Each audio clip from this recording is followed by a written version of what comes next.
নেত্রকোনা ২ আসনে জামাত জোটের বাংলাদেশ খেলাফত আন্দোলনের প্রার্থী মোহাম্মদ আব্দুর রহিম বটগাছ প্রতীকে নির্বাচন থেকে সরে দাঁড়িয়েছেন।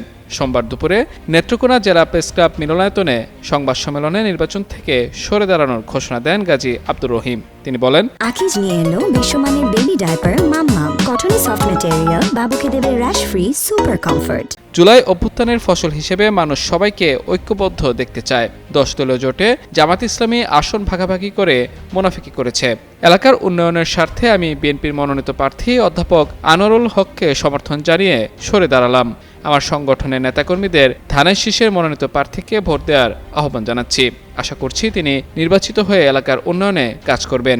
আজ থেকে ধানের শীষকে নির্বাচিত করতে আমরা কাজ করব। সংবাদ সম্মেলনে আরও উপস্থিত ছিলেন বাংলাদেশ খেলাফত আন্দোলনের জেলা কমিটির সিনিয়র যুগ্ম আহ্বায়ক কারি সাইদুর রহমান, হাজী রজব আলী, মোহাম্মদ হোসেন সহ অনেকে।